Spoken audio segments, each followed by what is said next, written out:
Nah, apa itu Dewan Perwakilan Rakyat Daerah?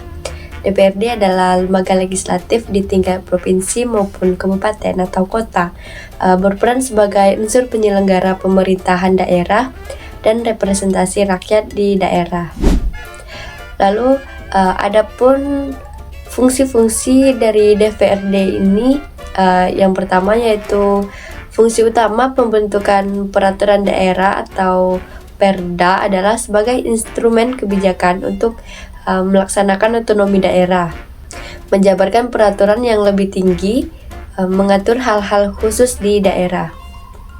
Yang kedua ada fungsi anggaran atau budgeting. Ini membahas dan menyetujui rancangan anggaran pendapatan dan belanja daerah atau RBPBD bersama kepala daerah.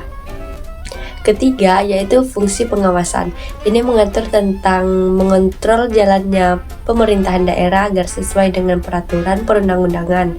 Pengawasan ini mencakup berbagai aspek mulai dari kebijakan eksekutif, pelaksanaan anggaran hingga pelayanan publik. Nah, selanjutnya saya akan menyampaikan tugas dan kewenangan dari DPRD. Yang pertama itu membentuk perda bersama kepala daerah, yaitu peraturan yang mengikat masyarakat untuk berkehidupan di daerah tersebut. Lalu yang kedua ini membahas dan memberikan persetujuan terhadap rancangan perda tentang APBD yang diajukan kepala daerah. Nah, contoh APBD di Jambi itu seperti batubara. Nah, itu salah satu contohnya. Yang ketiga ini selanjutnya ini melaksanakan pengawasan atas pelaksanaan perda dan APBD. Nah, DPRD ini juga sebagai pengawas apakah perda itu berjalan dengan benar, baik atau tidak, dan juga mengawasi APBD. Lalu yang selanjutnya itu mengusulkan pengangkatan dan pemberhentian kepala daerah atau wakil kepala daerah kepada presiden. Nah, itu melalui menteri dalam negeri yang untuk provinsi. Kalau untuk melalui gubernur itu untuk kabupaten atau kota.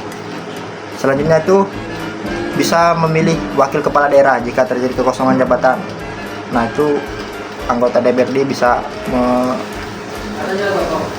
merekomendasikan orang-orang untuk yang menggantikan jabatan yang kosong tersebut.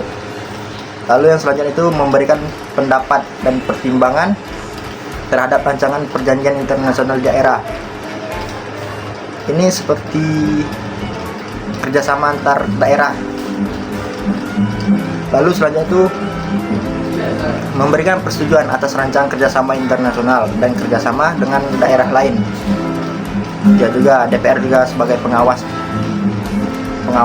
dan yang menyetujuinya kerjasama antar daerah ini baik apa tidak, menguntungkan atau tidak. Nah, selanjutnya ini meminta laporan keterangan pertanggungjawaban kepala daerah dalam penyelenggaraan pemerintah. Nah, DPR juga bisa minta transparansi ke kepala daerah. Nah, mereka ini kerja dengan benar atau tidak. Lalu selanjutnya tuh melaksanakan tugas-tugas yang lainnya sesuai ketentuan peraturan undang-undang. Nah, selanjutnya ini ada hak DPRD dan anggotanya. Nah, ini ada hak secara kelembagaan, yaitu hak interpelasi, yaitu meminta keterangan atau transparansi kepada kepala daerah tersebut. Lalu yang kedua nih ada hak angket, hak yang untuk melakukan penyelidikan di daerah tersebut. Lalu ada hak menyatakan pendapat. Lalu ada hak secara keanggotaan. Yang pertama itu ada hak mengajukan rancangan perda, mengajukan pertanyaan, menyampaikan usulan dan pendapat, memilih dan dipilih, membela diri, imunitas, mengikuti orientasi dan pendalaman tugas, serta hak keuangan dan administrasi. Masih juga korupsi. Syarat menjadi anggota DPRD yang pertama dan yang pasti yaitu WNI atau warga negara Indonesia.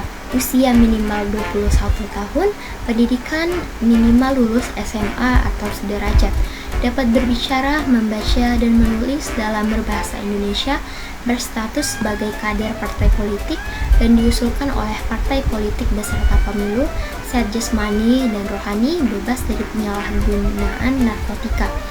Tidak sedang dicabut hak miliknya berdasarkan putusan pengadilan yang telah berkekuatan hukum tetap. tidak pernah dipidana penjara berdasarkan putusan pengadilan yang telah berkekuatan hukum tetap karena melakukan tindak pidana yang diancam dengan pidana penjara 5 tahun atau lebih, kecuali secara terbuka jujur mengemukakan kepada publik. Bagi ASN, TNI, Polri, kepala atau wakil kepala daerah, karyawan BUMN atau BUMD, atau pegawai lembaga negara lain harus mengundurkan diri, mendaftar, dan tidak dapat menarik surat pengunduran diri jika tidak terpilih. Dan yang terakhir, struktur organisasi DPRD. Pimpinan. Yang pertama ada pimpinan. Pimpinan ini merujuk pada pimpinan dewan. Biasanya terdiri dari ketua dan wakil ketua DPRD. Yang kedua, anggota. Anggota ini adalah para anggota DPRD yang terpilih. Dan yang ketiga, ada alat kelengkapan dewan. Ini termasuk berbagai komisi, badan anggaran, badan musyawarah, badan legislasi, dan lain-lain yang dibentuk untuk mendukung tugas dan fungsi DPRD. Sekretariat DPRD dan yang terakhir ada sekretariat DPRD. Dan yang terakhir, sekretariat DPRD. Ini adalah unit pendukung yang bertugas membantu kelancaran pelaksanaan tugas, fungsi, dan wewenang DPRD.